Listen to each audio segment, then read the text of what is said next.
Damos comienzo a un nuevo comentario bíblico expositivo. Servidores de Dios. Quien te habla es Manuel Cornejo. En esta ocasión estaré compartiendo sobre el libro de Génesis, capítulo 44 y versículo 1, donde dice: Mandó José al mayordomo de su casa, diciendo: Llena de alimento los costales de estos varones, cuanto puedan llevar, y pon el dinero de cada uno en la boca de su costal.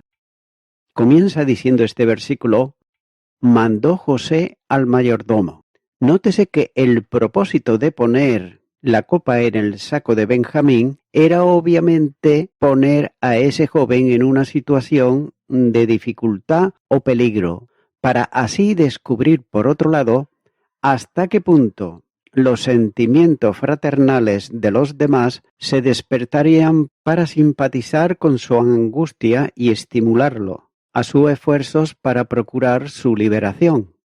Pero cabe hacerse una pregunta, y es la siguiente: ¿con qué propósito se volvió el dinero? Lo hizo en primera instancia por sentimientos bondadosos hacia su padre, pero parece haber sido otro designio más amplio: la prevención de cualquier impresión perjudicial en cuanto al carácter de Benjamín, ya que el descubrimiento de la copa en su poder, si no hubiera habido nada más por lo que juzgar, podría haber hecho surgir una dolorosa sospecha de culpabilidad en el hermano menor. Pero en cambio la vista del dinero en el saco de cada hombre llevaría a todos a la misma conclusión. Continúo ahora con el versículo 2, donde dice: Y pondrás mi copa, la copa de plata, en la boca del costal del menor, con el dinero de su trigo. Y él hizo como dijo José. Nótese que era una copa grande, como indica el original, muy apreciada por el dueño, por su material costoso o por su acabado elegante, y que siendo por otro lado especial también para Egipto, probablemente adornó su mesa en el suntuoso entretenimiento del día anterior. Continúo ahora con el versículo 3, donde dice: Venida la mañana, los hombres fueron despedidos con sus asnos. Comenzaron su viaje de regreso a casa temprano, es decir, al alba. En Génesis capítulo 18, versículo 2 dice: Y alzó sus ojos y miró, y he aquí 3 varones que estaban junto a él, y cuando los vio salió corriendo de la puerta de su tienda a recibirlo, y se postró en tierra. Entonces, fácilmente se puede suponer muy animados después de una salida tan feliz de todos sus problemas y también de sus preocupaciones. Continuar con el versículo 4, donde dice: Habiendo ellos salido de la ciudad, de la que aún no se habían alejado, dijo José a su mayordomo: Levántate y sigue a esos hombres, y cuando lo alcances, diles: ¿Por qué habéis vuelto mal por bien? ¿Por qué habéis robado mi copa de plata? Note que fueron detenidos repentinamente por la asombrosa información de que faltaba un artículo de gran valor excepcional en la casa del gobernador, ya que era una copa de plata, y téngase en cuenta que se abrigaron tan fuertes sospechas contra ellos que se envió un mensajero especial para registrarlos. Continúo ahora con el versículo 5, donde dice: ¿No es esta en la que bebe mi señor y por la que suele adivinar? Habéis hecho mal en lo que hicisteis. Note que le dice: no es esta, no solo guardado para el uso personal del gobernador, sino también para lo cual se usaba para adivinar. La adivinación por copas para determinar el curso del futuro fue una de las supersticiones predominantes en el antiguo Egipto, como todavía lo es en algunos países orientales. El profesor Brusen comenta sobre esto y dice que la clarividencia, la llamada vista magnética y la profecía en estado de éxtasis eran de una antigüedad remota entre los judíos y sus vecinos. Y José, un hombre de espíritu despierto, quien, en su juventud, poseía un don natural de clarividencia, ya que era capaz como hombre de ver visiones en su copa, tal como el niño árabe en el Cairo todavía las ve en su cuenco. Pero note que no es probable que José, un creyente, piadoso en el Dios verdadero, se hubiera vuelto adicto a esa práctica supersticiosa tan prevalente en Egipto. Pero podría haberse valido de esa noción popular para llevar a cabo con el éxito la ejecución de su estrategia para el último juicio decisivo de sus hermanos. El dispositivo de José era más natural que los antiguos egipcios eran notoriamente adictos, por otro lado, al robo. Continúo ahora con los versículos 6 y 7, donde dice: Cuando él lo alcanzó, les dijo estas palabras, y ellos le respondieron: ¿Por qué dice nuestro Señor tales cosas? Nunca tal hagan tus siervos. Nótese que la inteligencia debe de haber caído sobre ellos como un rayo, y uno de sus sentimientos más predominantes debe de haber sido la humillante y mortificante sensación de ser objeto de sospecha con tanta frecuencia, ya que ellos estaban protestando sobre su inocencia y además invitaron a una búsqueda. Y por tanto el reto fue aceptado. Comenzando por el más viejo, se examinaba cada saco, y habiendo encontrado la copa en el saco de Benjamín, todos regresaron con una agonía indescriptible a la casa del gobernador, arrojándose a sus pies, con la notable confesión: Dios ha descubierto la iniquidad de tus siervos. Continúo ahora con los versículos 8 y 9, donde dice: He aquí el dinero que hallamos en la boca de nuestros costales. Te lo devolvimos a traer desde la tierra de Canaán. ¿Cómo pues habíamos de hurtar de casa de tu señor plata ni oro? Aquel de tus siervos, en quien fuere hallada la copa, que muera, y aún nosotros seremos siervos de mi señor. No es probable que nosotros, que devolviéramos lo que estaba en nuestro poder, guardar y ocultar sin ningún peligro, ya que si se roba lo que era probable que se descubriera con tanta vergüenza y también peligro por parte de nosotros. Nótese que no sospecharon ellos fraude y estaban tan conscientes de su inocencia que consintieron en sufrir el castigo más severo, si eran declarados naturalmente culpables. Su oferta, sin embargo, fue precipitada y también desconsiderada. Continuar con el versículo 10, donde dice: Y él dijo: También ahora sea conforme a vuestras palabras. Aquel en quien se hallare será mi siervo, y vosotros seréis sin culpa. Nótese que no fue conforme a la plenitud de sus palabras, sino conforme a una parte de ellas, que sólo debe ser un siervo que fue hallado culpable, moderando así el castigo que habían fijado, y estaban además dispuestos a someterse, y por lo tanto no podían objetar lo que le proponía a continuación.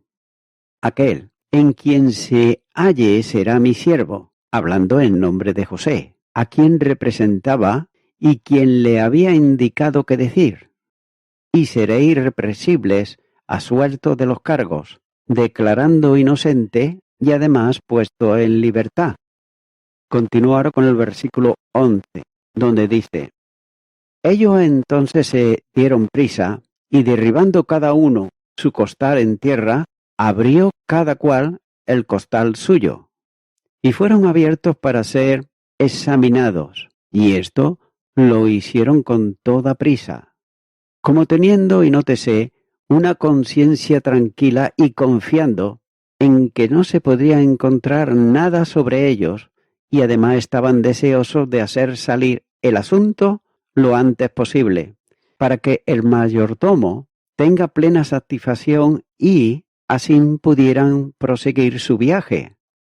Y abrió cada uno su costal, sin por otro lado mostrar ninguna clase de desgana ni tampoco miedo, siendo conscientes de su inocencia. Continúa ahora con el versículo 12, donde dice: y buscó, desde el mayor comenzó y acabó en el menor, y la copa fue hallada en el costal de Benjamín. Dice y buscó, es decir, lo hizo hasta el fondo de ellos, no contento con mirar en la boca de los que estaban abiertos, sino que los rebuscó y buscó profundamente en ellos para encontrar la copa, que era la cosa, cargada sobre ello estaba solícito encontrar en cuanto al dinero en la boca del saco. Él no se dio cuenta de eso, ni hay ninguna mención tampoco de ello. Dice que comenzó en el más antiguo, es decir, en Rubén, como lo expresa el Talmud de Jonathan. El mayordomo podría conocer sus diferentes edades en curso por el orden en que fueron colocados en la mesa de José cuando cenaron con él. También dice que se quedó con el más joven, es decir, Benjamín. Terminó su escrutinio con él. Este método lo tomó en parte para mantenerlos atemorizados, tanto como pudiera, y también en parte para evitar cualquier sospecha de diseño, que podría haber sido entretenida si hubiera ido directamente al saco de Benjamín. Sigue diciendo este texto: y la copa fue hallada en el costal de Benjamín, donde el mismo mayordomo la había puesto. Y como suele decirse, lo que se esconde puede ser encontrado. Continúa ahora con el versículo 13, donde dice: entonces ellos rajaron sus vestidos, y cargó cada uno su asno, y volvieron a la ciudad. Note que dice que ellos entonces rajaron sus vestidos, y esto lo hicieron en señal de tristeza y angustia. Note que no le pidieron una explicación a Benjamín, ni se lamentaron con él. Al parecer, ellos no se habían percatado de que podían ser decapitados. Por otro lado, no hay ningún indicio de que consideraron que Benjamín fuera culpable. Leupot comenta sobre esto y dice así: lo misterioso de aquel suceso es solo señalar a Benjamín. Parece ser que era para que se percaten de la idea de que una mano superior está obrando, que ellos en realidad han pasado por alto algunas posibilidades obvias y solo consideran lo relacionado con la responsabilidad que habían asumido hacia Benjamín y respecto de su padre. Continúa ahora con los versículos 14 y 15, donde dice: vino Judá con sus hermanos a casa de José, que aún estaba allí, y se postraron delante de él en tierra. Y les dijo José: ¿qué acción es esta que habéis hecho? ¿No sabéis que un hombre como yo sabe adivinar? Como puede leerse, Judá ha tomado aquí el mando del grupo de hermanos. El texto dice que al llegar a la presencia de José, se postraron delante de él en tierra. Versículo 14. Aquello note que era una muestra de penitencia y quizás un deseo también de perdón. Y nuevamente puede verse que aquí hay un cumplimiento inconsciente de los primeros sueños de José, pero las cosas han cambiado. Los hermanos que habían vendido a José como esclavo ahora tienen que humillarse a tierra en su presencia. Y obsérvese que Judá siente por otro lado su incapacidad y su humillación cuando formula varias preguntas. Continuar con los versículos 16 y 17, donde dice: entonces dijo Judá: ¿qué diremos a mi señor? ¿Qué hablaremos? ¿O con qué nos justificaremos? Dios ha hallado la maldad de tus siervos. He aquí nosotros somos siervos de mi señor, nosotros y también aquel en cuyo poder fue hallada la copa. José respondió: Nunca yo tal haga. El varón en cuyo poder fue hallada la copa, él será mi siervo.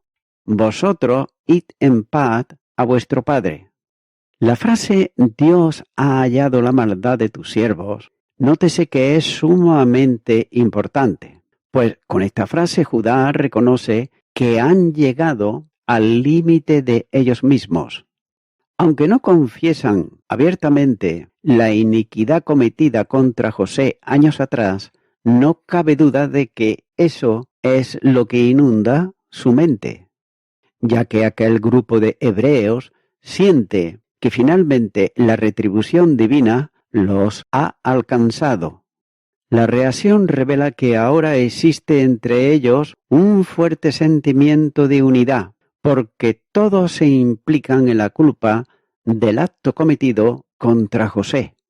Si bien se ofrecen como esclavos al señor de Egipto, José rechaza la oferta de Judá, versículo 17, e insiste también que sólo aquel en cuyo costal fue hallada la copa debe permanecer como esclavo. José ofrece a los otros libres regreso a su tierra, cuando le dice, vosotros id en paz a vuestro padre, versículo 17. Pero sólo la mención de la palabra padre le recordó aún más contundentemente su obligación con Jacob. Eso produjo una reacción apasionada de parte de Judá. Y voy concluyendo con esto. El pueblo de Dios debe de reconciliarse los unos con los otros. Note que José nunca mostró ninguna inclinación a la venganza de sus hermanos o de cualquier otra persona que lo hubiera agraviado, ya que su deseo era todo lo contrario, reunirse en completa unidad y amor con su familia. Y nótese por otro lado que en Cristo la Iglesia es la familia de Dios. Así pues, en el momento en que José tuvo la oportunidad, se puso a trabajar hacia esa reconciliación. Y este es el ejemplo para todo el pueblo de Dios, ya que debemos hacer de la reconciliación y el perdón la máxima prioridad en nuestras vidas. La gente peca y a veces nos hacen daño también. Ya sea que se haga intencionadamente o no, el dolor es el mismo. Por tanto, nuestro trabajo en tales circunstancias es acercarnos a quienes nos han ofendido, no confrontarlos con su pecado, sino ofrecerles perdón y reconciliación. Este principio funciona con ambas direcciones, ya sea que seamos nosotros los ofendidos o los que ofendimos. Y es por eso que la misma palabra de Dios nos dice, en Mateo capítulo 5, los versículos 23 y 24, si traes tu ofrenda al altar y allí te acuerdas de que tu hermano tiene algo contra ti, deja allí tu ofrenda delante del altar y vete. Reconcíliate primero con tu hermano y luego ven y presenta tu ofrenda. José había perdonado a sus hermanos por su pecado mucho antes de encontrarse con ellos en Egipto. Había reconocido que era el plan de Dios que él estuviese en Egipto para proporcionar comida a muchas personas y por tanto no tenía ningún deseo de vengarse de ningún pecado en contra de él. Y note que pudo perdonar a pesar de las respuestas de sus hermanos. Sin embargo, no pudo reconciliarse plenamente con su familia hasta que sus hermanos reconocieron su pecado y se arrepintieron. Este es un elemento crítico en la reconciliación, ya que debemos de estar dispuestos a confesar cualquier acción que pueda haber lastimado a otra persona, y también debemos de reconocer que nos hemos arrepentido de ese dolor, ya sea intencional o no. Este principio, al igual que el anterior, funciona en ambos sentidos. Note que debemos de ser sumamente rápidos para reconciliarnos con los demás, sin importar si somos la parte ofendida Confesaos vuestras ofensas unos a otros y orad uno por otros, para que seáis sanados. La oración eficaz y ferviente del justo puede mucho. Santiago 5:16. Amigo y amiga oyente, la palabra de Dios nos enseña en Hechos de los Apóstoles capítulo 26 y versículo 18, donde nos dice: para que abra sus ojos, para que se conviertan de las tinieblas a la luz y de la potestad de Satanás a Dios, para que reciban por la fe, que es en mí, perdón de pecados y herencia entre los santificados. Dice este versículo, para que reciban por la fe, que es en mí, es decir, en Jesucristo. Es por ello que, mi amigo, mi amiga oyente, si aún no has recibido por la fe a Jesucristo, si aún no te has arrepentido delante de Él y le has perdido perdón por tus pecados, es que no hay reconciliación plena con Dios. Pero en cambio, si lo haces, sí que tendrá esa reconciliación plena con Dios, porque has creído en la obra que llevó a cabo Jesucristo, el Hijo de Dios, que dio su vida en la cruz del Calvario precisamente por ti, por tus pecados y por tus delitos. Ora conmigo esta oración que yo voy a hacer, si así lo sientes en tu corazón, y di conmigo: Señor Jesucristo, te confieso que hasta ahora he estado ciego, en tinieblas, pero ahora quiero salir de esas tinieblas y venir a tu luz. Te quiero pedir perdón por todos mis pecados y todos mis delitos, los cuales me arrepiento de ellos, y deseo vivir a partir de ahora una vida de santificación. Te abro mi corazón y te acepto como mi único Salvador. En tu nombre, amén.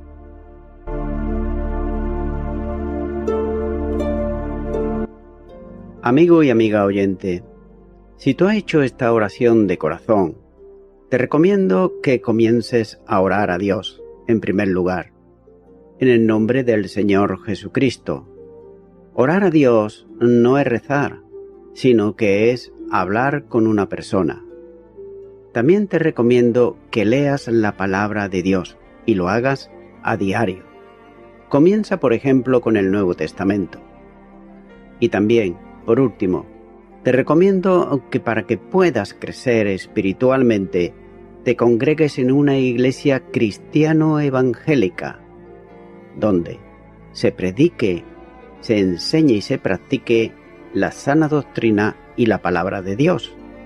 Congrégate ahí y con el tiempo podrás crecer espiritualmente y también servir al Señor Jesucristo. Que Dios te bendiga. Y a toda la audiencia, nuevamente ya me estoy despidiendo de todos ustedes y será hasta el próximo programa. Que Dios os bendiga a todos.